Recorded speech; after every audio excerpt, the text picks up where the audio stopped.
Well, good evening, everybody, again. Um, Greetings from Slovakia. It's dark here and it's rainy and not so good, but we're all cozy inside and we're going to talk about a little bit about the Stockton and Darlington Railway because it's a big day tomorrow, as we all know. At least I hope we all know. Um, I intend to make the presentation about a little bit about the Stockton and Darlington because I think a bit of history is good for everybody, and uh, then talk about building a. I'll go like this.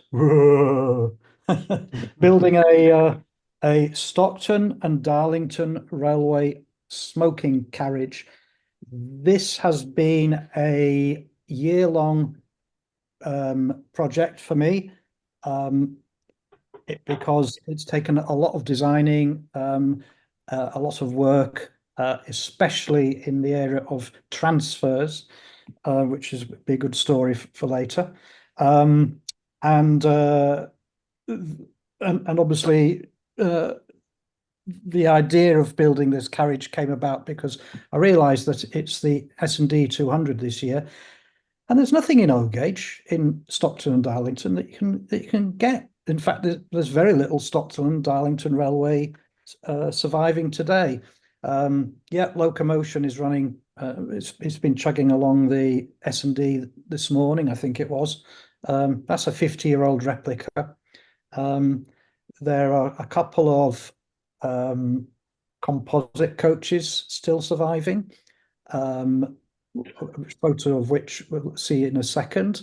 There is another coach around. There's the four-sit coach, which is a third-class coach.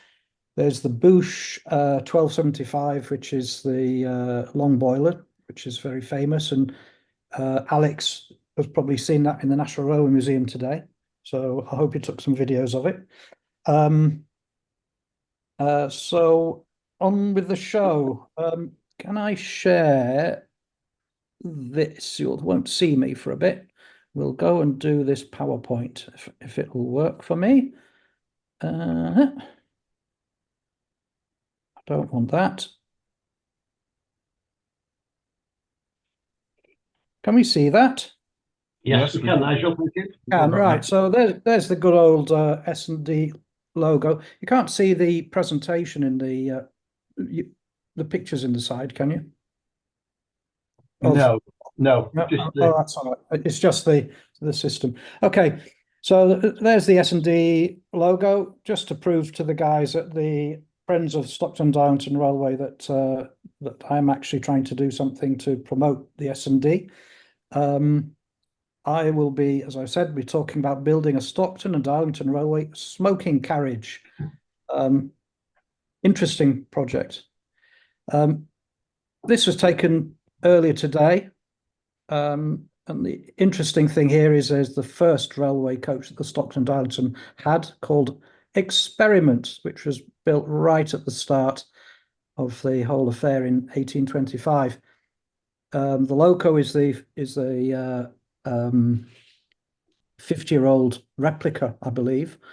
And the driver is Chris Cubitt, who used to drive Deltics on the North Yorkshire Moors Railway. And I was terrified of him when I was a lad, or when I was young working on the Deltics up there. But yeah, it's nice to see him still around and driving these things. The locomotion you see there is not the locomotion that it's believed that the configuration that it had when it was first introduced. But what the hell? It's locomotion and it looks rather fine. Oh, I beg your pardon. I didn't mean to do that. Right. One of the inspirations for this whole project came about from this photograph, which I saw and missed on an auction site last year. I think it was last year. And this is Brougham, a Stockton and Darlington 440, rather nice looking machine. And behind it is a Stockton and Darlington Railway smoking carriage. And you can see it there. It's a teak carriage, which is always interesting. It's got a very interesting arrangement. It's got sort of ventilators on the roof and smoking carriage in big letters. And in this painting here, Mr. Hamilton Ellis has painted the wheels red. I don't quite know if that's right or not, but it's a rather fine painting. I missed it. If anybody knows who owns this painting, I won it. It's lovely. Hamilton Ellis is actually a distant relative of mine, as I discovered during COVID, doing my family history. So there's another connection there. He's sort of my great, my grand uncle, I'd call him, a distant relative. Yeah. So my idea is it would be nice to recreate that in model form. So Brougham and the smoking carriage. We're nearly there because my friend, a good friend, I think, Peter Simpson, who inspired all this project and has encouraged me all along, he's got a model of Lowther, which we had on display at the at Gildex, along with a few other Stockton and Darlington models. Nigel, what's with the multiplicity of buffers on that logo? Right. Well, this photograph kind of explains it. If you look at a Lowther, which is there, it also has the same buffer arrangement. The railway carriage and the brake vans that you can see in the second row are your standard gauge, standard buffer arrangement, just like you'd have on a normal coach. I think, can't remember what the distance is, but it's a standard buffer width, standard buffer from the rail height. But in the background, there is a rake of children wagons. And if you look carefully, and certainly at the right-hand end one, is that you can see that the buffers are much narrower and much lower.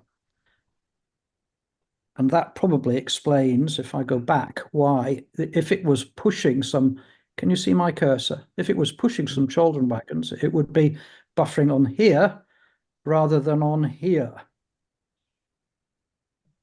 Makes sense, Nigel. Makes sense? Yeah. There you go. So it makes an interesting thing, again, for a model railway, is that you've got all these different sort of buffer heights and all the rest of it.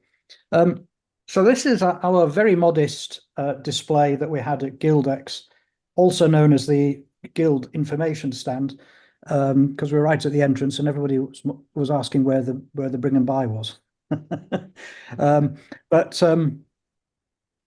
We have a long boiler, 1275, built by Robin Taylor, and behind it is an early northeastern brake van. Behind that again is an unpainted Jinx's Baby. I built it as a 240, but it was originally a 440, running on the Stockton and Darlington Railway. So it's one of the things I'll be doing with pairing it up with my Stockton and Darlington Railway coaches, my rake of coaches, which will be finished by the year 3000, I reckon. And at the very back of that rake is a Stockton and Darlington Railway brake van, designed by Bush again. Bush, whose brother was the guy who built the Tay Bridge that fell down. Luckily, our Bush, he was a successful engineer, and nothing fell down on the Stockton and Darlington Railway. He had a lot of influence with the S&D, and certainly with the North Eastern Railway. The S&D was absorbed into the North Eastern Railway in 1863, but for 10 years they had autonomy to do as they would. So teak coaches continued to run in the North Eastern Railway, or Stockton Darlington Central Division of the North Eastern Railway for at least a further 10 years and longer, until they were painted into North Eastern Maroon. Interestingly, the brake van at the back with the clear story, that I'm whizzing my cursor around here, the guys at the Stainmore Railway are building one a replica. So there's an awful lot of Stockton and Darlington interest and North Eastern Railway interest up there. Well worth a visit. I'll give it a good plug. Along with the Hopetown Museum at Darlington. If you've not been, I recommend it. Both very interesting. I think it's a couple of years away now. I think it's 2029 is the 175th anniversary of the Northeastern Railway being formed. So there should be a lot of interest in Northeast railways over the next few years. We'll move on. Right. This book was the source of all my inspiration as to how to build all of these models. It's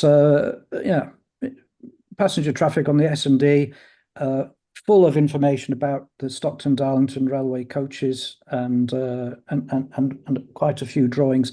It's an incomplete history. I'm doing some separate research myself, but I hope to dig up some more information to help me to complete the coaches that I'm trying to build. Interestingly, we saw experiment in that photograph with of it running this morning. These are one of the first railway coaches to run on the S&D, very much like a stagecoach design. This is a composite coach, first class in the middle with two second class compartments on either side. Very drab interior. The Stockton and Darlington Railway was very, very much run by Quakers. Quakers in Darlington. That's a very bad accent. I'm sorry. The interior of the first class carriage was drab. They called it. It was a very grey, plain colour. No sort of blues and reds and grandiose gold tinted whatever that you get in a lot of later coaches. The second class actually had wooden seats, and you could actually sit down. The third class that was originally available were open carriages, until Parliament kind of encouraged all the railways to do a bit more for third class passengers. There are two of these surviving, number 31 and 59. This is number 31, taken at Shildon. And you can see it's quite an interesting looking coach design. It's got different wheels for a start off, which always amuses me. And you can see this amazing floral design to fill in the gaps where shall we call it the stagecoach parts that were joined together to represent the representations were filled in with this floral design. More of which later, I guess, when we talk about the transfers.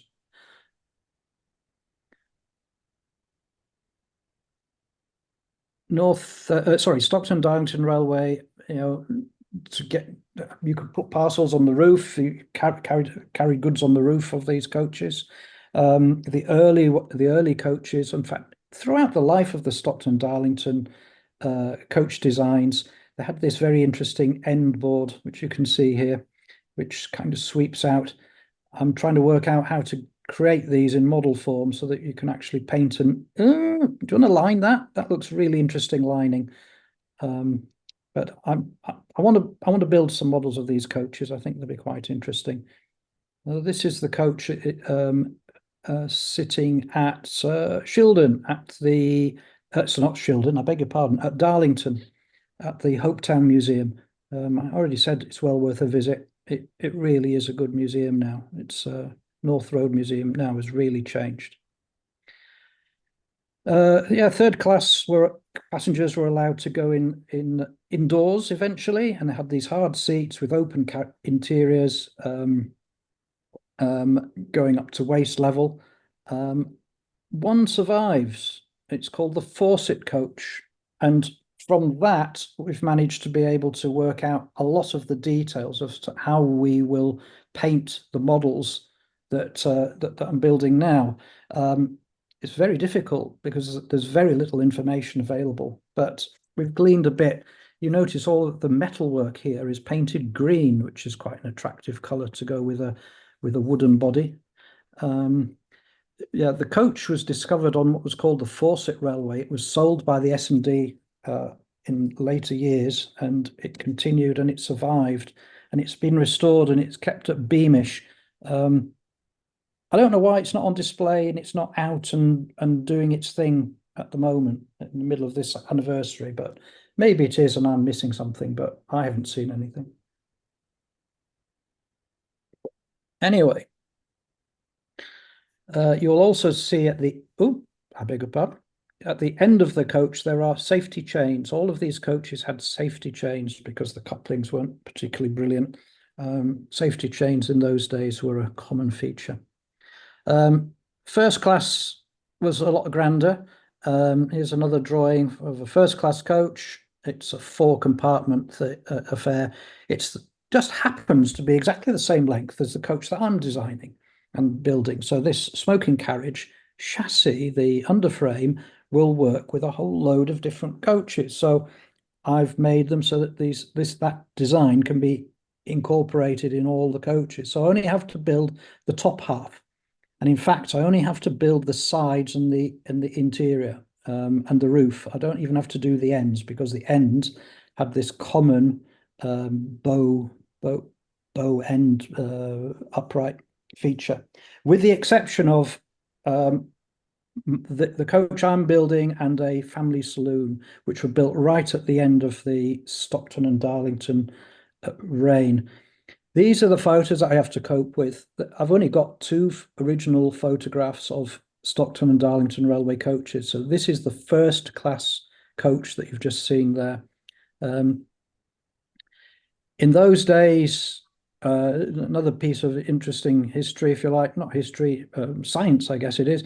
Early photography, when you were photographing things like coaches and anything, light on the sensitivity of the emulsion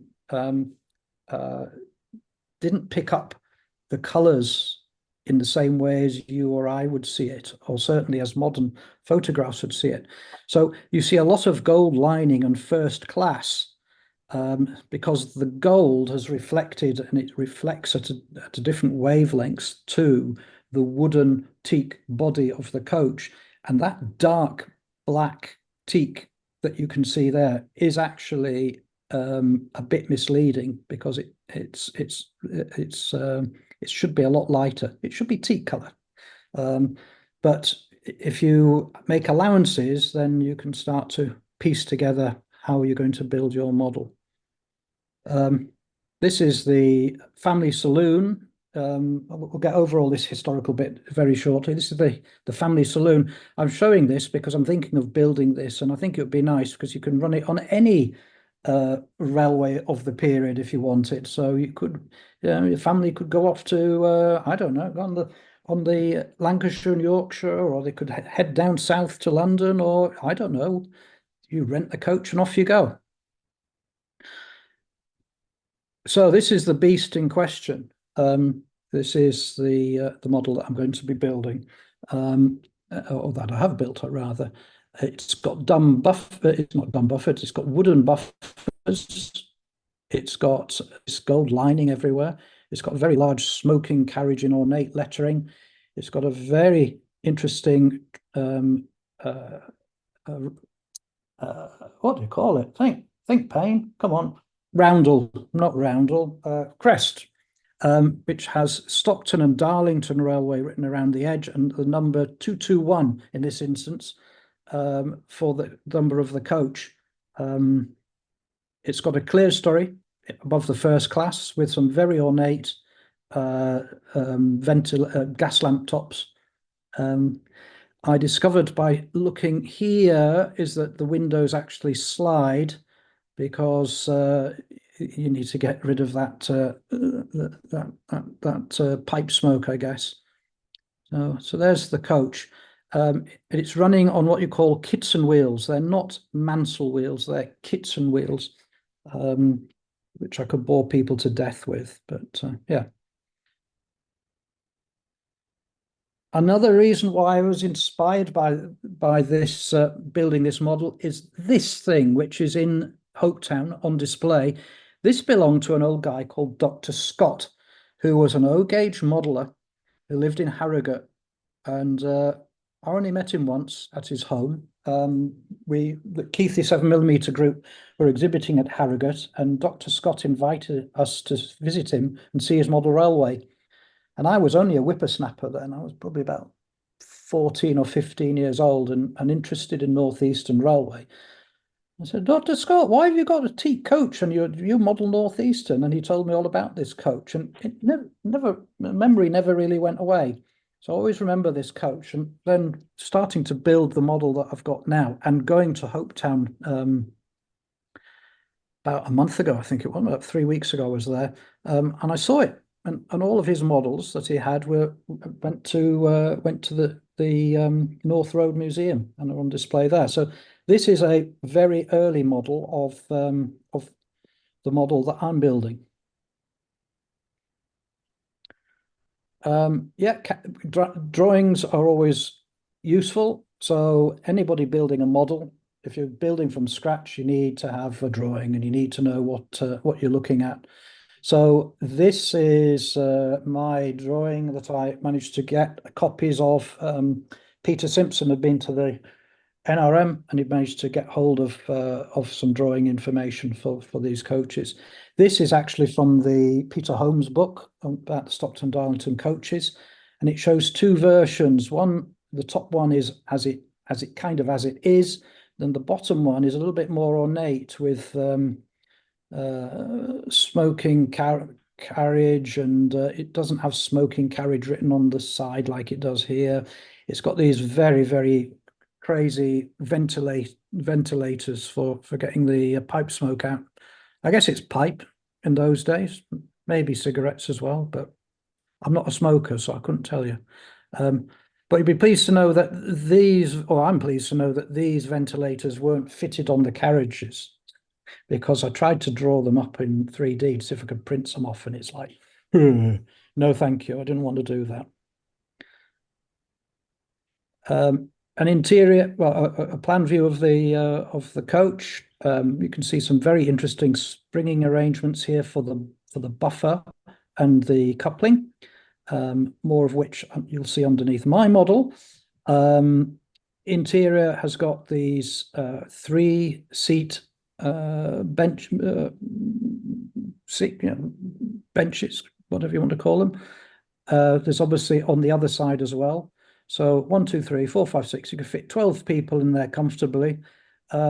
Anybody want to hazard a guess what these are? These round things.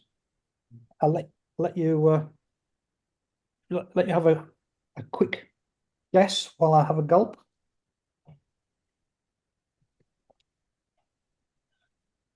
Hands in the air. Somebody's written, Philip Taylor's written lamp holders. Nope. They're in the floor. In the floor? Yeah. Would it be for getting rid of any moisture, let's say, that might accumulate on the floor? It might. Okay. It was used to get rid of an accumulation of phlegm from smoking your pipe.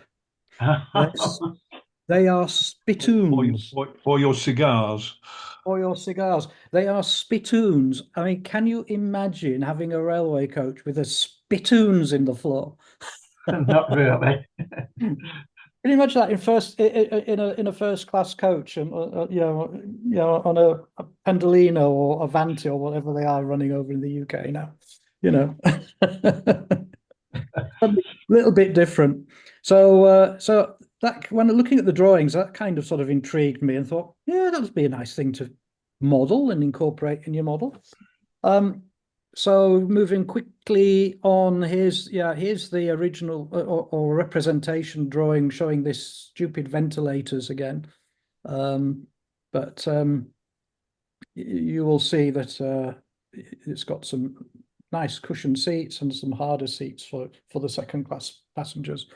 The first class carriages seem to be quite grand. the first class compartment. Second class, less so, but at least they had a cushion. Third class, you didn't have anything like that.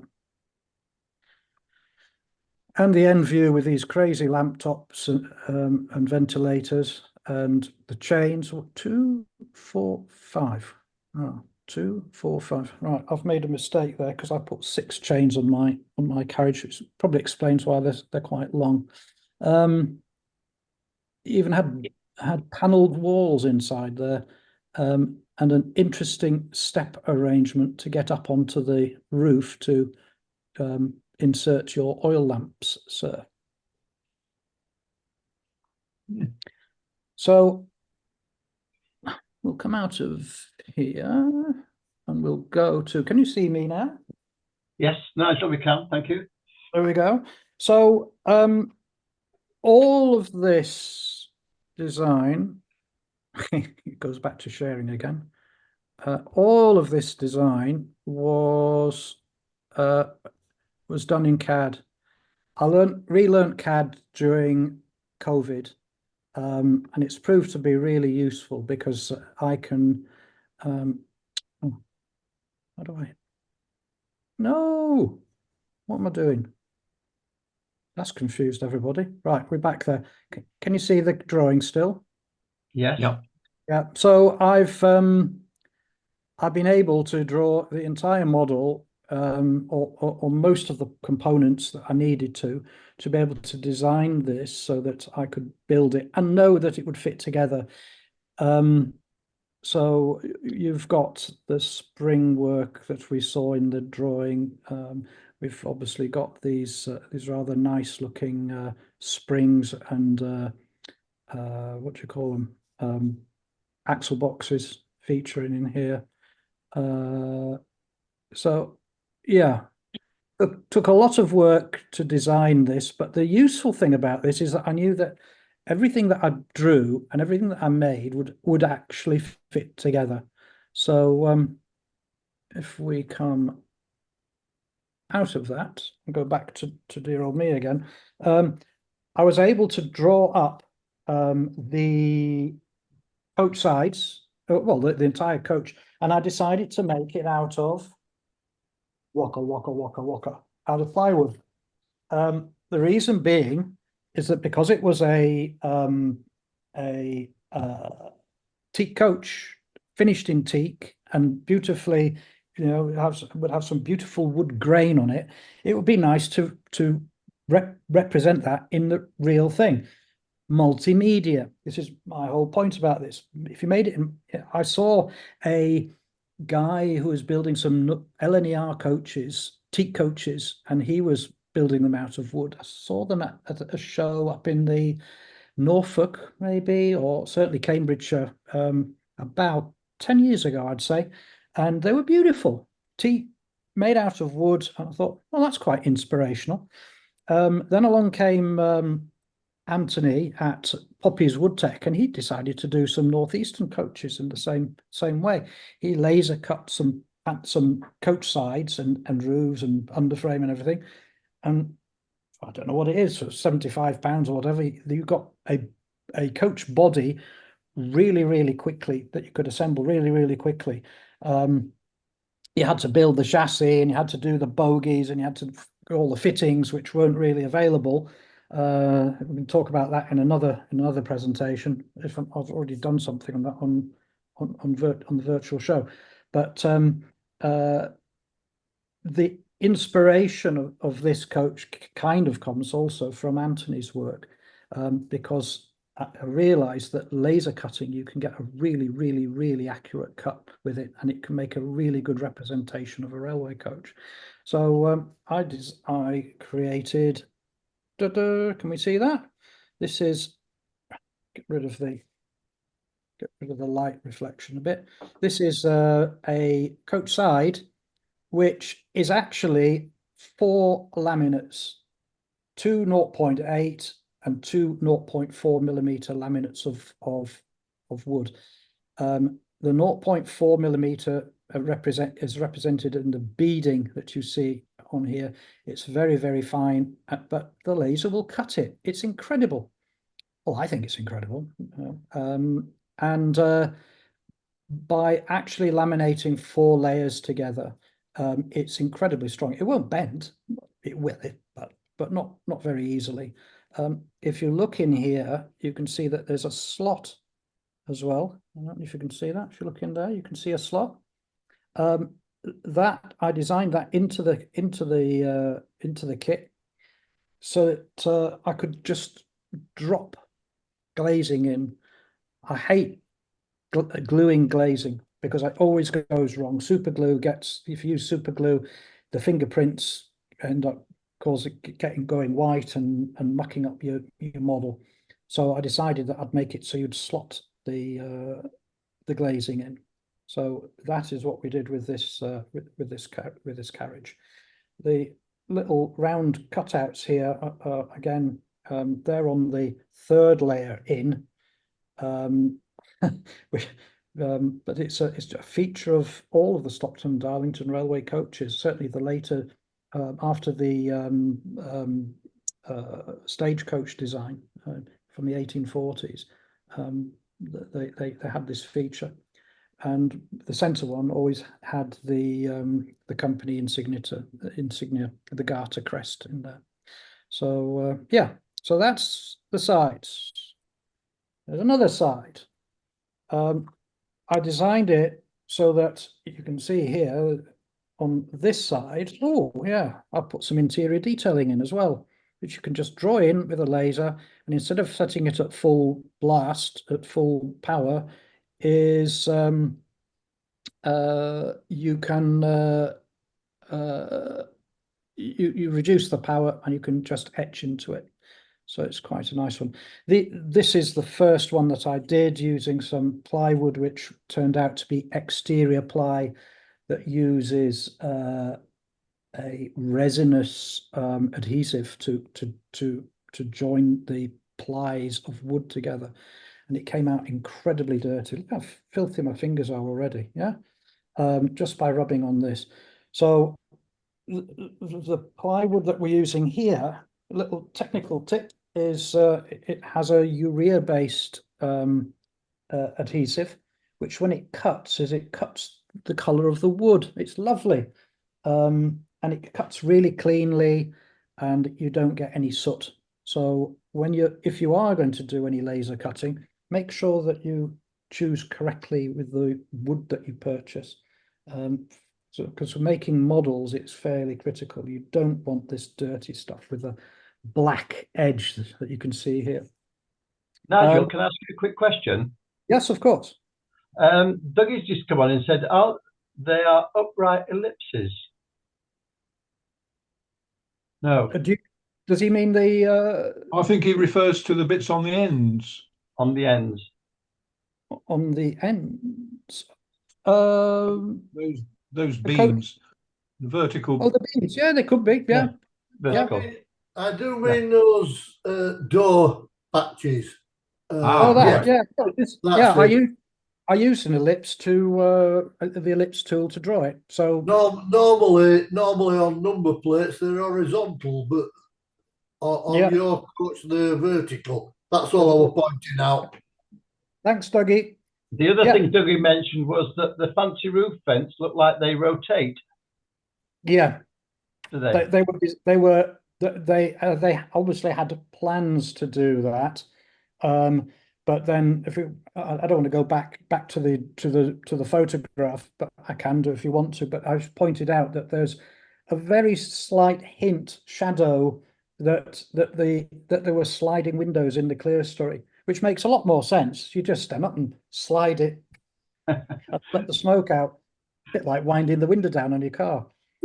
Presumably, Nigel, the roof vents could be made to rotate so that they were, depending on the direction of travel, you got the draft coming in, as it were. Well, I guess that's what they planned. That obviously it'd be about 1871, I think it was, when this was built. Let me go to my copy of my book. I'll tell you for certain. 1871. Hmm. 1871, there you go, with a nice picture of the interior of the carriage there, which I don't know where this Peter Holmes got that information from, but very useful, and it certainly helps make a nice model. The other thing to notice is that this is the arch on the doors on the first class, which was rather nice. The first class carriage that's a photograph that I showed you earlier also has the same feature. It's rather nice.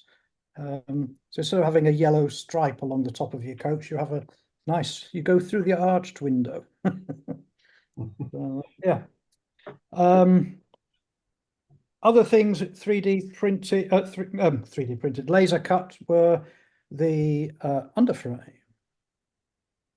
So this actually consists of 4 layers because I couldn't get my laser cutter to cut 3mm ply, but there's a cutout here to take a spring, which would slot in something like so. You can put all these representations in if you want to. It also has an interesting, the way that the wood construction to take it is two beams on each side and one down the center, slightly offset, so that you could get the coupling, the coupling through there. But yeah, so laser cut, laminate them together, and it comes out as quite a strong, a little bit twisty on these things, but when it's put in place on the floor, so it should be that way up, shouldn't it? It becomes quite a strong affair. I discovered, partly from building Anthony's Poppy's kits, is that tonguing and grooving sounds disgusting, that, doesn't it? But putting in tongued and grooved pieces like here, so that we can also, with the buffer beam, slot them all together, it makes a much stronger model. And wherever possible, there you go. I mean, it's just laser cut. It's not glued, and it's holding together. So it's quite an impressive way of doing it. Because if you draw it on CAD, there's no room for error. There is no error because it should fit. Laminated 2 of these pieces together. One has a lot of decoration on it. Again, this is an early prototype of it being laser cut. For things like this, where the steps would go down, the step brackets would go, it's actually marked on there, so you know where to drill. So you can drill those 2 holes through, and you can put your hangers down. So it's all there, ready to go. So I decided that would be a good way to do it. You can buy, I haven't got time to fit them, but you can buy, certainly in mainland Europe, you can buy replica nuts or bolt heads that you can drill a hole and slot them into your model if you wanted to make it look absolutely spanky. They would all be being painted green on these coaches, so it might be worthwhile doing that as something that would be visible. This bit slots into the tongue here, so again it makes the floor a lot stronger.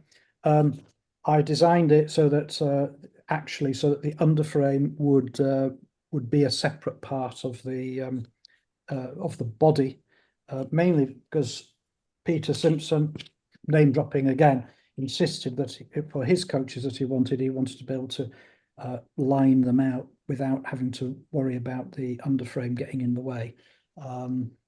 Yeah, fair enough, fair comment. Right, let's see if we can go back and share and see where we got to on that there slideshow. Share. Why isn't it doing it Oh no, what have I done now? We Go can on. we can see it, Nigel. You can see it, but it's not Hmm. gone full screen for some reason. So I don't know why it's doing that. That's a bit annoying. Go on, who's an expert on getting these things going? I did it all in my rush before I did it there. Are you trying to get it Nigel, full? down the bottom right, slideshow.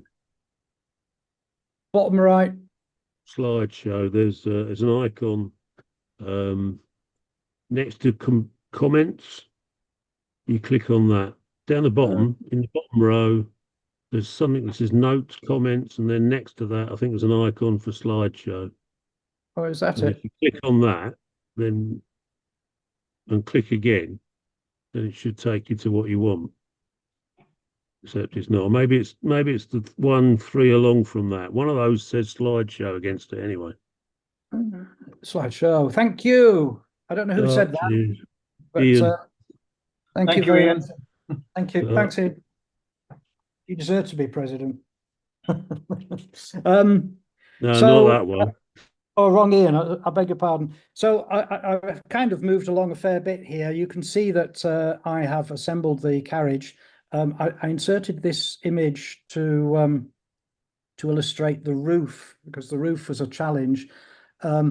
One of the issues I have with wooden roofs is that they're not particularly strong, especially if their lays are cut with to have represent the interior planking, if you wanted that. And I went back to sort of kind of boat building days and things like that. And if you laminate two sheets of wood together, they become incredibly strong. It's a bit like plywood. But if you put two layers of plywood together bent at a curve, they become incredibly strong and rigid.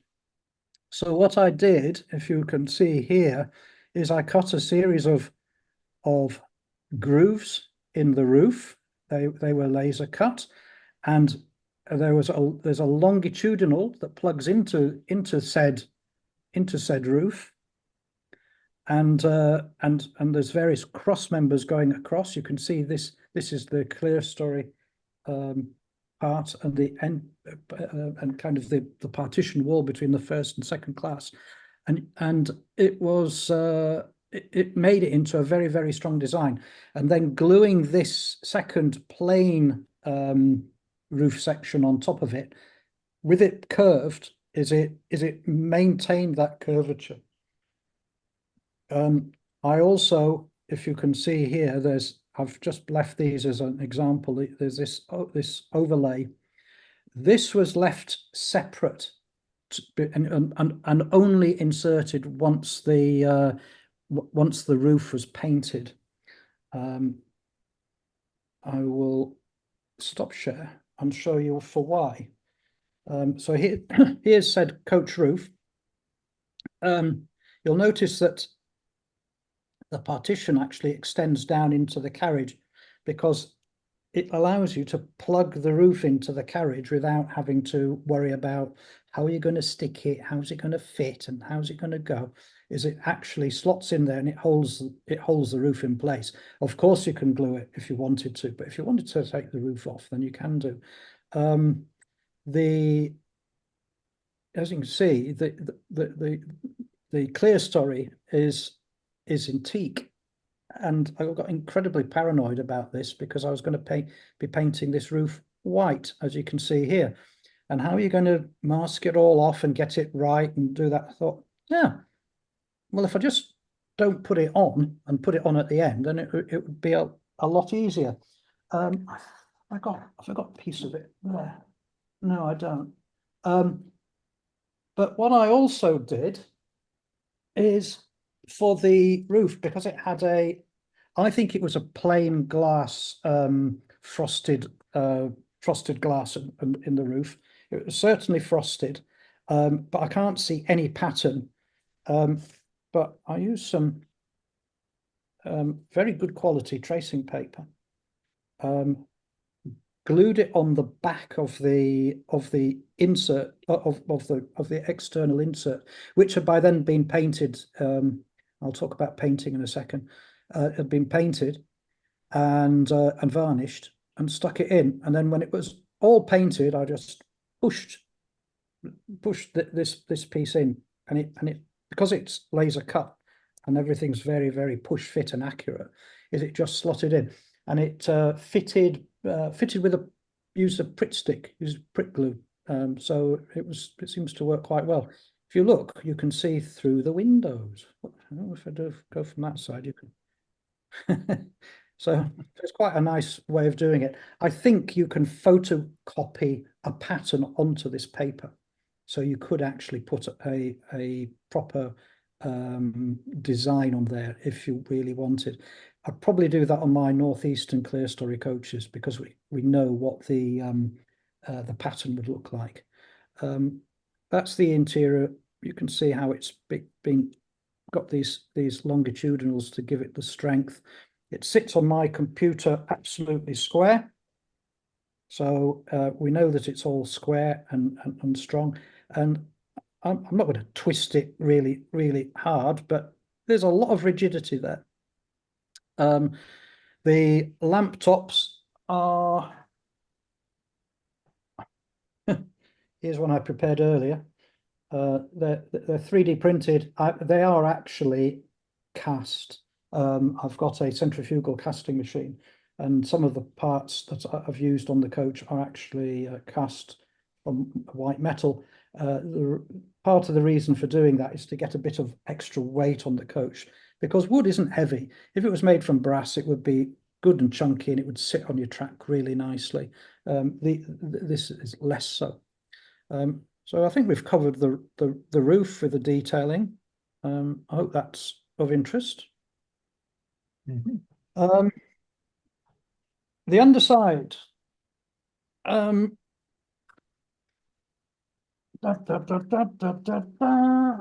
No, I have to go back to my presentation, don't I? Which is going to be another farce because we won't be able to see it. Oh, there we go. Another skill I learned. It's all about learning new skills. These coaches. This is how to draw a design for chemical etching. So this is the design for a chemical etch to make the various components that I wanted for this coach. So you've got fold lines here, which allow you to fold down for the W irons. There's a piece here to the keeper plate to retain the axle boxes. There's some brake hanger pieces which would slot in these little blue sections here, which are half etched on one side of the etch.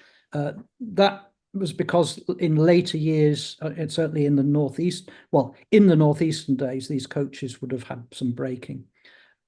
There's also the running board for the step to get onto into the coach from ground level. Most of the Stockton, Darlington platforms were very low level, certainly at the beginning. So you needed that.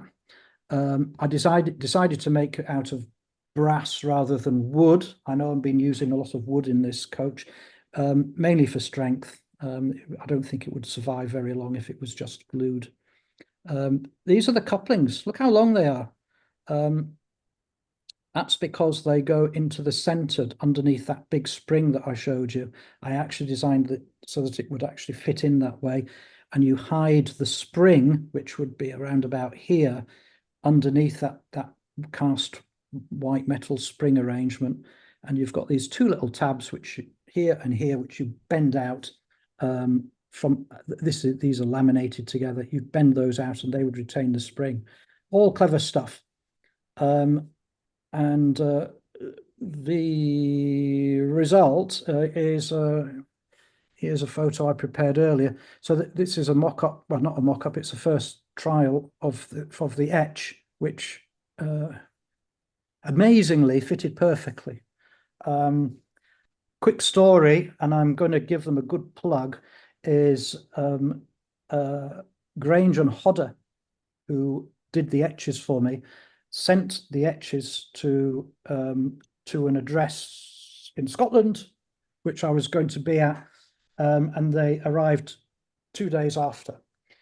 So then we arranged to have them sent down to Robin Taylor in Keighley, because I was going to meet him at Gildex, and he didn't receive them until they didn't arrive there, thanks to Royal Mail 24 service. They didn't arrive until the day after he'd left to go to Gildex. So a bit of a rant and a plaintive cry to Granger and Hodder. Said, "Don't worry, we'll bring you some on Saturday."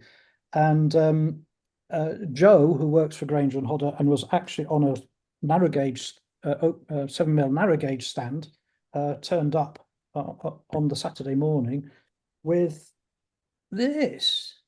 This is the second, and it basically they ran off 2 etches for me, one for the coach that I've built here, and this is the other one. The rest of them are now with Robin, but they're 2,000 kilometers away, so I can't make any more coaches until I see him. But big plug to Granger and Hodder, and especially to Joe, who he looks like a Viking, lovely lad, really helpful, came along and did that for me. So Nigel, yeah. Dougie's asking another question. On your finished coach, is the teak finish just varnished, or is it a grained paint finish? See, you don't, Dougie. The reason why I'm using this is it's incredibly fine. You can't see because the lighting's so bad. It's incredibly fine grain. So it is stained and varnished. So to cover that section, what I discovered very quickly was if you're going to do any stain and varnishing of your teak looking coaches, is do the staining before you glue the layers together. So I've lost my layers.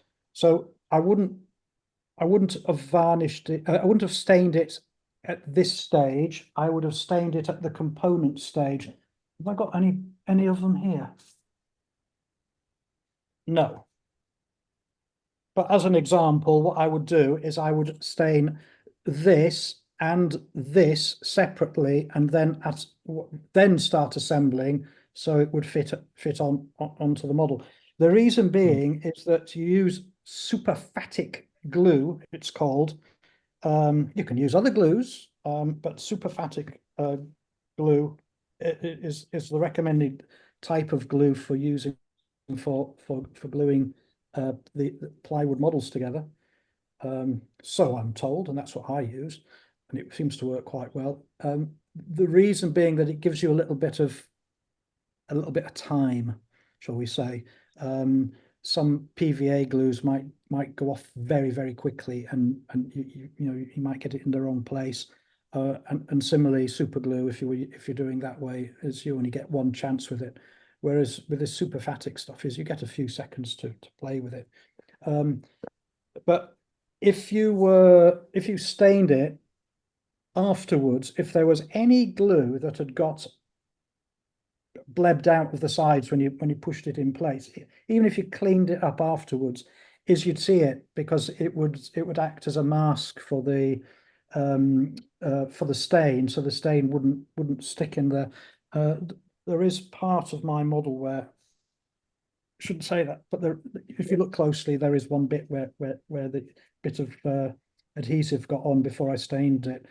But so the stain is teak, believe it or not. I went to the shop and bought some teak stain, and when I looked at it, I thought, it looks very dark brown. It wasn't an interesting color, and it bore very little resemblance, for example, to this, which is a Stockton and Darlington Railway garter crest on a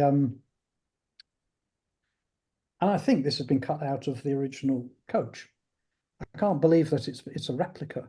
I don't know, possibly is a replica, but it's a much redder color. So what I decided is, as well as painting this, here we are, here's the real McCoy, is painting it teak, is I would also add in, if I put this on, maybe if this gets a bit of light on the subject, is I also added in some mahogany. So it's actually stained teak and mahogany. And it just gives it that nice reddish, I don't know, it just gave it a bit of a lift. So layer of teak stain, layer of mahogany stain, let it dry, laminate them all together. Once those are laminated together, glue your ends on, glue it onto the floor, and then you've got your box. To assemble that, the assembly time to get it into a box like that is about half an hour, including drying time. I mean, it was very, very quick indeed. You could probably take a bit longer if you wanted to let the glue really, really dry off, but it was, yeah, about half an hour, really quick. Yeah. And another question for you, Good. Nigel. This is from me. Now, I know the answer to it, but for the benefit of those who are not familiar with the technique of or techniques of photo etching, chemical etching, can you explain why some of the parts of your drawing were in red and some were in yellow, in blue? I can indeed, yeah, and some in black, of course. It was this one, wasn't it? Was it this one? Where is it?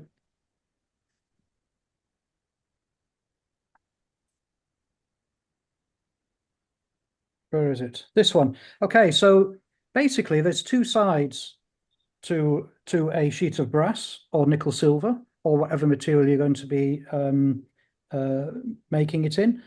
You have a little target piece here which allows you to know to line up your two sides that you're going to I don't know what you call it. Front and back. No, not the front and back. It's the pattern. What? Say again? Registration. No, they're registration marks for the Plates. for the plates. Thank you. That's a good word. So it's the registration marks for the plates. So in this drawing here, red is the back, blue is the front. This could be the other way around. Somebody will correct me on that. And the black is etched all the way through. So basically what it means is that on the registration plate, on the plates with the registrations that you've got, is you'll have one side which will have the red areas and black. So the red areas would etch halfway through and the black would etch halfway through. And on the other side is you've got the blue, which would etch halfway through from the other side. And of course, the black would go all the way through, and it would etch halfway, and basically the whole material would disappear. That's why, if you look at an etch brass kit, is why you've got halfway through the etches, you'll see like a little lip where the chemical etching has finished its process, but it hasn't etched it square. It'll always sort of take out a gouge, shall we call it, from the edge of the thing. Does that answer the question? Yep, thanks, Nigel. Yeah, so looking at this photo here, you can see that I've installed some buffers. I've also got some white metal, some lost wax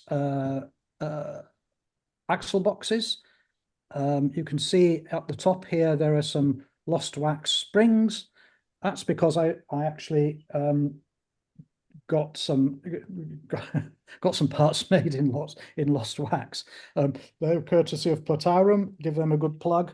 They did a really good job. I've got a pile of I'll show them to you in a second. I've got a pile of different castings here now, which will allow me to build all the coaches that I want. Right, you can see my feet in that. I'll stop sharing and I'll show you these. So here we go. some nice, these are the buffers, which I drew up in that in CAD. These are the end, these are the parts which go on the end of this lovely coach. And what I did is I 3D printed these parts from the Fusion 360 design. I 3D printed the parts using a resin printer, and I sent those as masters to the casters, and they made them into a mold into which they poured wax, and from that, those wax castings were then put onto a tree, and they surrounded it, dipped it, and surrounded it in plaster of Paris. I think they used something like that. Poured in the baked away the wax, poured in the molten wax, and ta-da! Lost wax castings. So that is another process that I learned all about during my time making this coach. Other things that I did is I 3D printed, I drew up and 3D printed some coach seats. These are some for my clerestory coaches, but I did the same thing for the, very dark here, isn't it? Let's see if I can get some more light in here. Come on, there we go, a bit more light. So these are 3D printed coach seats to go inside the carriage. And we mentioned the word kits and wheels. So this carriage has kits and wheels. So here is a wheel. I'm using pear tree ones because they're really heavy and quite nice. And I've got an insert here, which is 3D printed. So I can just, for the sake of argument, take this off and I can drop this in. I'm not going to force it, but yeah, it's this forms a Kitson wheel. Basically, it's like a Mansell wheel, except it has a disc, but behind this, what in this model form is a white piece, is a wooden blocks, and they act as the cushion. It's a bit like the Mansell wheels, but it's a different design. Kitsons of Leeds. Yeah, of course, Northeastern Railway would get something from Yorkshire. So yeah, Kitsons. They also were very closely involved with Fox, who was part of, I think it was Leeds Forge, or certainly around there. And the Northeastern used Fox pattern bogies as well. So yeah, so 3D printing, lost wax, and also I came into a little bit of money, shall we say. So I bought myself a casting machine, and so I've got rubbers. I'm just waving them vaguely across them because these are scrap. Speak to Douglas about those. But I was able to cast from that pattern with a cat hair on it. Sorry about that. I was able to make these castings. This is a reject one. But this is the part for this is the spring with a cutout in the top of it. You can see there where the actual coupling spring for the model would fit. So come on out. So here's the coupling spring, and it goes all the way through, and it kind of sits in there like that. And because of it sits that way, and because of the way I've designed it, these wings are higher, so they actually sit above this, so it just slides in and out. Clever, eh? Mm. Other parts that I made, which, moving on quickly, was this, which was for the second class seating. So I've done a laser designed some seats, and look at this. You like this? It's quite sexy. It just plugs in, so it just sits in there, so you know exactly where it's going on the model. Exactly so, because I can't pull it out again. And actually, the seats, I think, they were the same cushion as there, so there would be one there and one on the top. So I've got a nice effect on those. When they're finished, they are painted a nice red color. This computer keeps going off my lighting.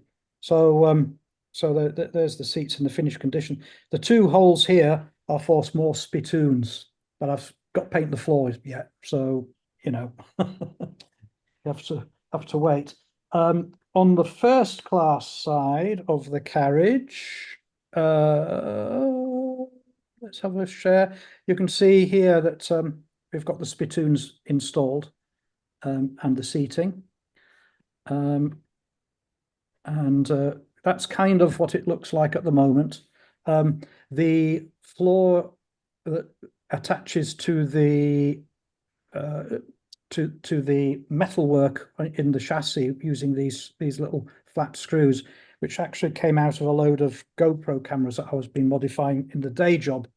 And I've had modified about 300 of them over the years. So, and there's 4 of these screws per camera. So all these screws I'm using, they're like a little self-tapper and really, really natty. And they obviously are hidden by the insert, the floor insert that we've got here. Right, that's talking about transfer. So so the interior of the coach has a carpet which has been, that looks, you can't really see it, it's very poor, but oh, there you go, how about that? Lots of little dots on it. I just looked for a generic carpet design on Google and decided that the carpet inside the carriage would be red. I don't know whether to hide the mist phlegm going into the spittoons or whatever. Decided it'd be red. Didn't know what the design was. There was some representation of a design in the drawings, but very, very, yeah, we don't know. So I basically drew this up, put it into Adobe Photoshop and basically repeated the pattern.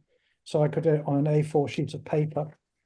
Cut out, oh, you can see me, cut out the hole for the floor, and basically there's a floor insert in the model, and you glue that on, quick stick and a bit of glue, and it dropped in there, and there you are. And the seats, here's one of the seats which I prepared earlier. The seats there is a cutout in here, so the seats actually, everything's going to fall out here, isn't it? You might be able to see a little hole there. There's one at the other side, and there's a slot at the back here, going along here. So the seat plugs in and locks in place. So I'm not going to turn the coach upside down because I'll make an idiot of myself, but I might turn it sideways. But they all plug in. It just helps for locating it so that when you've got your model and you've had it for 5 years, the seats don't suddenly fall out. It's a bit more of a permanent solution, shall we say. So I decided to do that. We've done painting.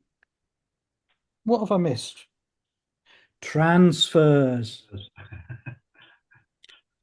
There are no transfers available, or there were no transfers available for Stockton and Darlington Railway.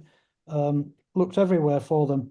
And ditto, there were no, because it kind of overlapped into what I was doing, there were no sans serif transfers for North Eastern Railway carriages.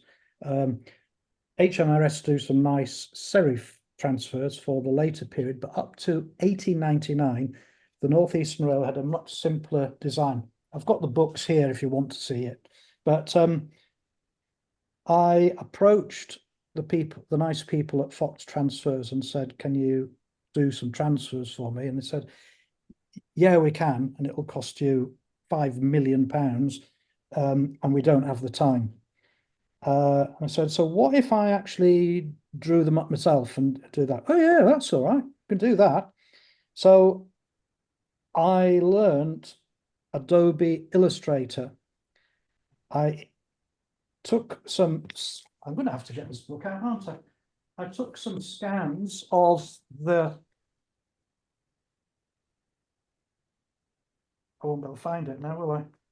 I took some scans of the lettering and imported it into Illustrator. Made them the actual size that I wanted them to be. I will find these photos eventually. Made them the actual size that I wanted them to be. Aha, here we go. Stockton and Darlington Railway and North Eastern Railway Garter crests. So I imported them in and I started drawing them up. And I'm going to do an article for the Gazette about it. It'll be entitled "Blessed Are the Transfer Makers," because to make these transfers, it took me best part of 3 months to design all of the lettering for these coaches. And I'm going back to sharing again, because you will be able to see what I'm talking about. So if I go to share, right. So this is the Stockton and Darlington Railway garter crest. It's a garter. It's a belt. You can see the buckles here, and going around here is Stockton and Darlington Railway, and it's got a orangey color, goldy color, should we call it, and a blue background. And this is actually white lettering. The photograph isn't very good, but it's white lettering. So I had to trace around all of this and draw it all up, and then every single the entire design, and then I had to split it into the colors, so into layers, so that our friends at Fox could lay down black, gold, white, and blue, not necessarily in that order, to print up the transfers. And here they are. Here's the transfers. So I've done all the transfers I need to make all of the Stockton and Darlington Railway coaches I want, and all Northeastern Railway coaches up to 1899. So this is a Northeastern transfer sheet with enough transfers for the maximum that you'd need of each transfer for a coach. So for example, if there's a 2, 4, 6, 8 compartment third clerestory coach available, there's enough transfers to do that. You can read Stockton and Darlington Railway. Can you see that? Look at that. Can you see that? You can read Stockton Darlington Railway on there. This is one of the samples that they sent me. This is the for the stagecoach. This is the insert for the stagecoach design. I mean, it's incredibly fine. They can print down to 0.8 or 0.08. I can't remember, but it's hair thickness of a millimeter lines on these transfers. They're absolutely superb. So we have, in fact, we have lots. No, you can't see that, can you?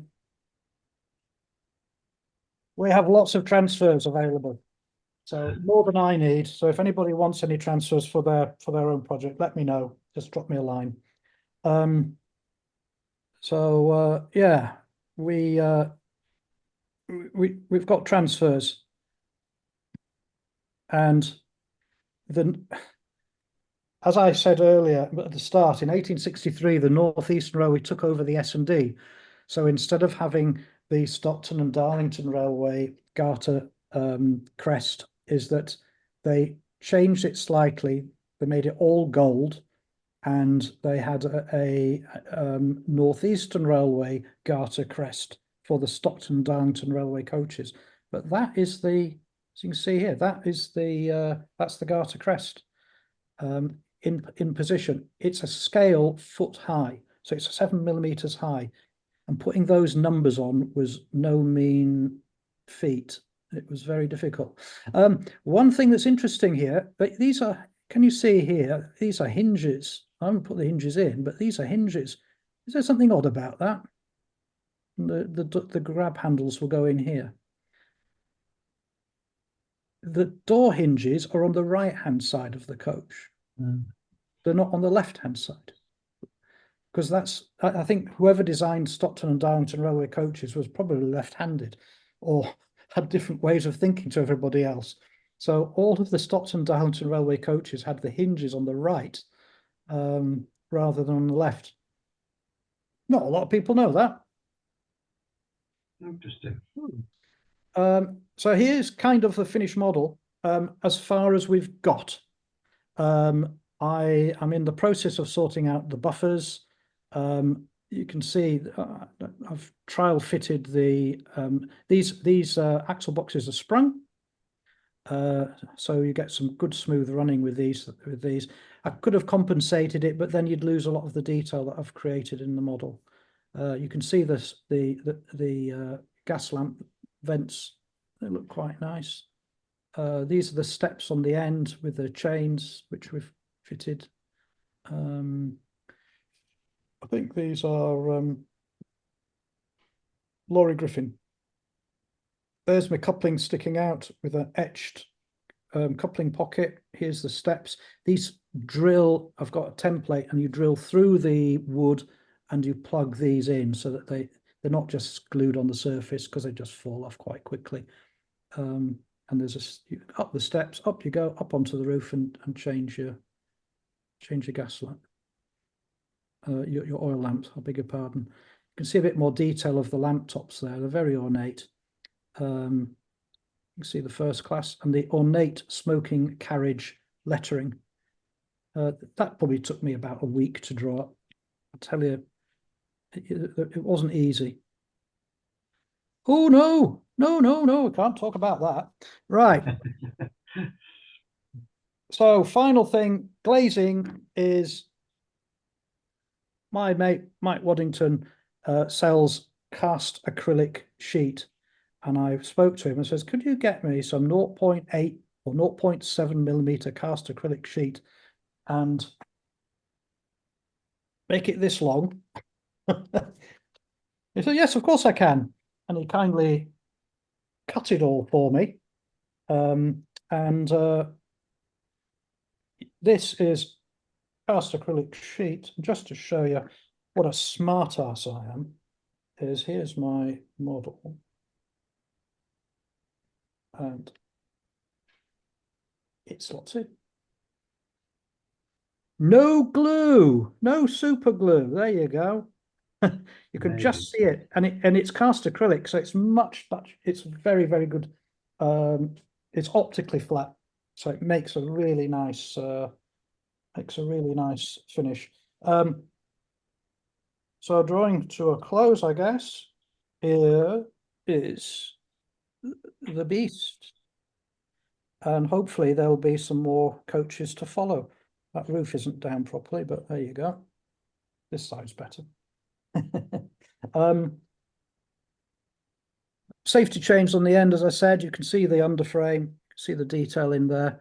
The buffers actually fitting the buffers. You know how you get your buffers and you put a tiny little spring in here? You put a tiny little spring on there, and then you thread it through your buffer socket, and then you get a 12 BA nut, and and it falls on the floor and gets into the carpet. You tell me that you've never done that. I realised that I was looking at the Tanfield Railway, and I saw a Northeastern Railway, old Northeastern Railway saloon coach, which had an interesting buffer arrangement because the spring was in the centre, as you've seen on the photographs I've shown you already. And I thought, oh, I could use that. So I've cast this. It's a white metal casting, which I've drilled and tapped 10 BA. And now I insert this into where my underframe, lift it up, slide the buffer through the socket and screw it in. And you don't need to turn you just turn the buffer in, of course, and lock it up. Put a bit of super glue on it if you wanted. And the other end, you might just about be able to see that there's a springe, and the spring goes all the way through. And that's the only thing that you'll see. It passes all the way through here.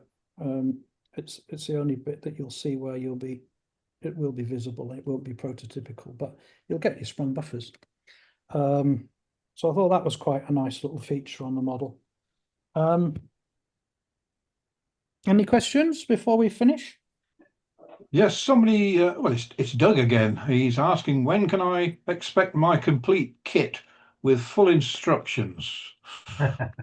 You want instructions? Yeah, if anybody does fancy to build a northeast, a Stockton and Darlington railway coach, I'm sort of, I've got loads and loads of transfer sheets, and I really do need to sell them to try and recoup. These transfers were not cheap to produce, but they're beautiful. They are things of beauty. So if somebody does really want some of these coaches, I'm going to create a website. It'll be called Hybrid Models, and I will offer them. It's not going to be, I'm not going to be touring all the shows and all the rest of it. It'll be an online thing and make them available. I might turn up at Kettering show. I think that's a very good show. I should turn up at every year and maybe have some models that people can see and buy. Yeah. Dougie, end of the year, Christmas? Is that all right? I hope so. I'm going to get this coach, so I'm happy with it. There are little niggling things for me. This will run on a railway. The wheels spin around and it'll go on a railway line. It'll be great. There's a few things that might make it easier for people to build it. But yeah. Christmas is just fine, Nigel. Christmas will be just fine. Oh, okay. How have you done the springing for the axle boxes? So the axle boxes, we can see here, sort of like, here's the W line, and you know, I have got some, I mean, I've prepared for this properly. So here's the casting, and it's got a little slot in it. It's a proper axle box, and it slides inside the inside the casting. The top of the, oh sorry, the bottom of the spring has got a little, you can see the little hole in the middle. So you would use a spring similar to, you know, those springs for, with your buffer springs that you have spare that ping away as well as the nuts do. You've used one of those, and what I did on this model is I enlarged the hole on the axle box here. There's a hole in the top. Probably can't see it, but it's very small. Is that right? Out there, there's a hole in the axle box, and I enlarged it a bit. Little blob of super glue and drop the spring in there so it sits, and then it obviously is, the spring is compressing against the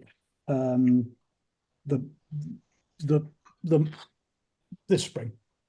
Yeah. There is a bit of a adjustment to be made. I'm playing around with springs at the moment. Another reason why it's not available yet, Dougie, is because I need to know how heavy the coach is so that we can get the right amount of springiness in the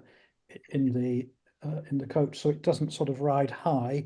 And more importantly, is there's enough push in the spring to go down into those gaps in the rail or whatever, so it doesn't derail. But yeah, I've done that with quite a lot of models over the years. I've done it with my Slater's hopper wagons. The Slater's hopper wagon. Slater's do a sprung W line thing, and I put them onto their hopper wagons. And on Ravenspec, to plug the old layout, we used to have a rake of hopper wagons going around on a coal train, and if you sat under the layout, you could hear tick, tick, tick, tick, tick, tick, tick, as all the wheels went past, but it'd go tick, tick, tick, tunk, tick, tick, tick, as the sprung one went over. So it definitely works. And yeah, that's how I've done it. Good, thank you. You've probably already alluded to this, Nigel, but how many different styles of coach were there on the S&D? The book, he says, the And book.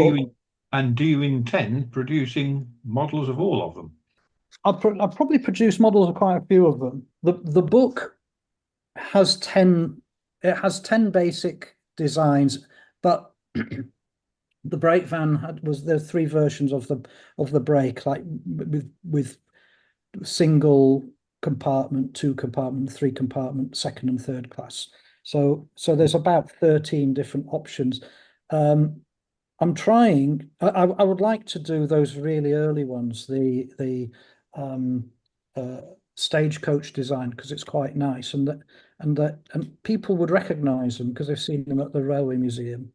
And I thought I'd do that, but the only drawings that are available are for that, and is for the composite. But there must be all seconds and other ones, because the book says so, but there's no information. So I'm looking around for information.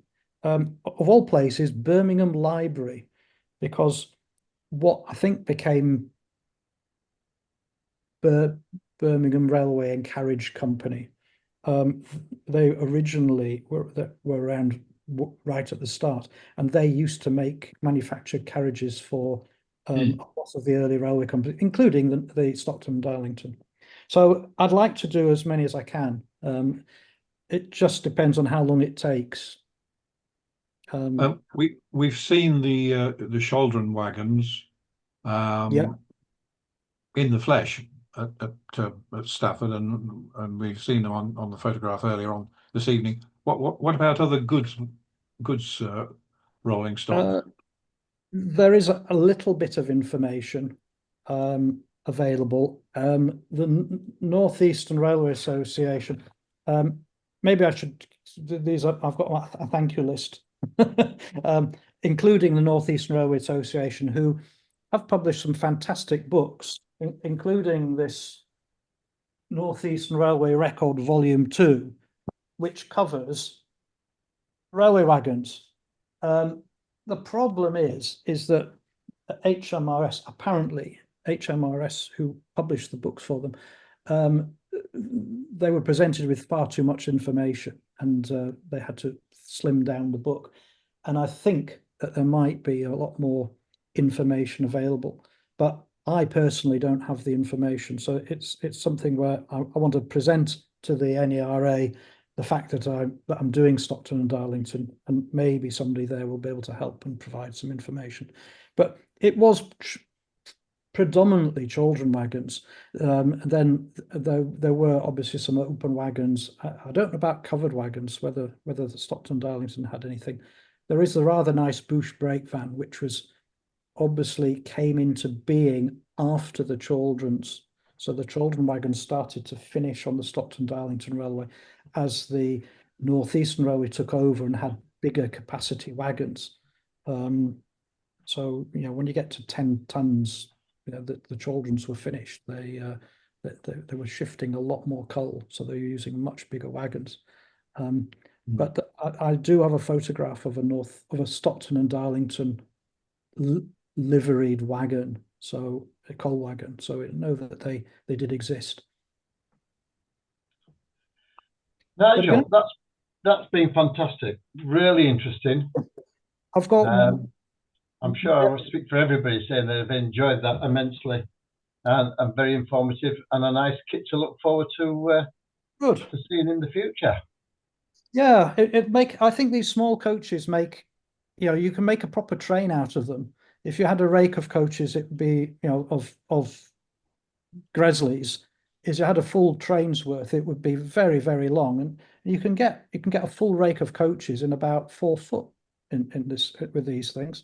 I wanted to just, as a parting thing, say or ask that this coach still survives. Amazing. Did anybody know that? I'll show you a photograph because it's rather nice. That's it. That's it. It's the old gentleman's saloon. So the history of this carriage, it was built in 1871. So right at the end of the Stockton Darlington period, it went into the North Eastern Railway. It was probably painted Crimson Lake at some point. There is some discussion that it was made into a six-wheeler. And then later on, it was very, very much re-engineered. They've taken the arches out of the windows, for example, and they've extended the clerestory and they've extended the coach into a bogie coach. But that is the Stockton and Darlington Railway smoking carriage. Is that the one that featured on the Railway Children film? Daddy, my daddy. I think that's what they said. Yeah, it is. It's the one that features on the Railway Children. So it's got, I mean, this carriage, that's the reason why I wanted to make it. It's got spittoons. It was used in the Railway Children. It's a survivor from the Stockton Darlington Railway. So it's an interesting thing. Douglas Hay, you haven't had any breakfast and you're drinking, I don't know what, cider, was that?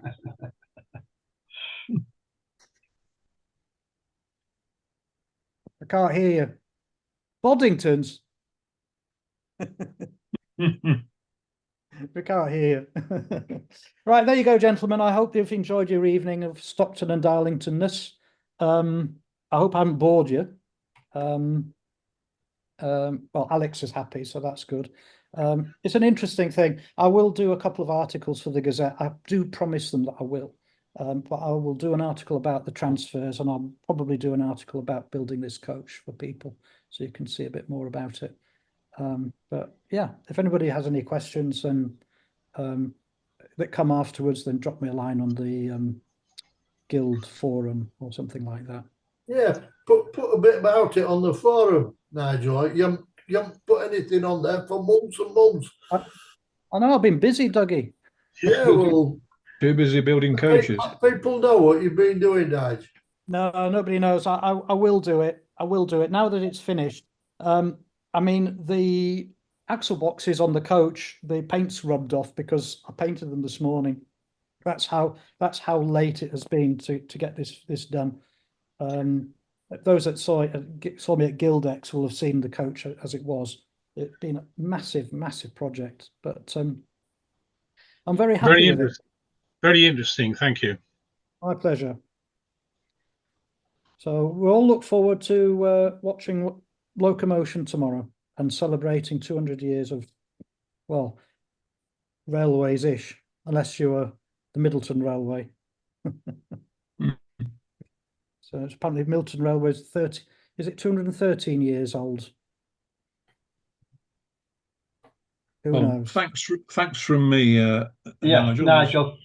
Just two people that you mentioned in your presentation, Nigel. One was Robin, and I have a message from over the pond from him to you to say that he's lost his phone and he will ring you and give you his new number on his return. That's kind of it. Yeah, you may be interested to know that I do remember Dr. Scott, and I in fact have a J27 that he built many years ago. Very nice. Yeah. He was a lovely man. He was indeed. Yeah. He was. Yeah. Very, very knowledgeable, and obviously he was old enough to remember the North Eastern Railway. Could you believe it? Yeah. Yeah. I also have one of his model locos, the S-Class 460, which I actually rebuilt because it were in quite a shabby state when I got it. Yeah. That's all done years ago. Yeah. Yeah. Fascinating. Thank you, Nigel, for a very informative evening. It's a very interesting subject, the Stockton and Darlington. So looking forward to next month, we have an evening with Paul Scott on the 26th of October. He's going to be discussing his College Junction layout, why he chose this particular prototype, construction methods he has used, and how the project has progressed over 10 years, as well as plans for the future. Just a reminder, though, that that event goes live at 2000 GMT. Clocks go back on the 26th of October on that particular morning. So we're 2000 hours GMT and not BST. For any non-members joining us this evening or watching this recording at a later date, please consider joining the Guild. We have quarterly gazettes and Guild news, online shows and activities, other events, plus the Guild forum and the website. You get a full calendar year from the date of joining. Currently £30 for full membership with printed gazettes and Guild news, or £25 for a digital membership where you received an email with a downloadable stroke online version of Gazette and Guild news. £35 for anybody overseas. Also available is a 1-month trial where you can sign up to the Guild and enjoy the benefits for a month before taking a decision on whether to join or not. To get details of how to join, you go to the Guild website, gageourguild.com, and where the red arrow is showing About Us, click on the About Us icon. That brings down a drop-down box, and you can see there, Join Online. You click on that. That will then take you to a separate page where you will see the membership application form. And as you can see, the rates there for 2025 into 2026.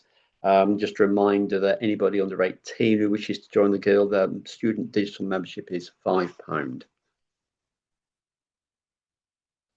Also, on the homepage of the Guild website, you can see there top right, indicated by the box and the arrows, are social media platforms. So we've got Instagram and Facebook, as well as our YouTube channel on the YouTube platform. And if you go to the Gauge Your Guild on YouTube, you'll see this homepage. There are around about 590 videos available to watch. We're receiving subscribers every day. In fact, a lot of people are subscribing. We've had a big jump over the last month. So please do have a look at our Guild YouTube channel. There's a lot of diverse topics covered. It's not just watching trends on layouts. There are informative and educational and instructive videos there as well. Looking towards the end of the year, our final show for 2025 is the Robin Park Leisure Centre, Wigan. That's on Saturday, the 6th of December from 9:30 till 4 o'clock. Tickets public £17, members and partners £12, under 16s £1. And you can also see for 2026, the dates for our shows have now been published. So Saturday, 7th of March, the spring show at Kettering. Saturday, 30th of May is our summer show at Wigan. So we're having a change of dates or venues for the summer and winter show. There's a swap. So just remind, although we're doing Wigan December, Saturday, 30th of May next year will be the Wigan show for the summer show. Guildex 2026 is over the weekend of Saturday the 5th and Sunday the 6th of September at Bingley Hall, Stafford. And then we round out the year with the winter show, Kempton Park, Saturday the 12th of December. Also a reminder, we have a virtual show at the end of January in 2026. That's a complete online show, free to enter, and that runs for the calendar month.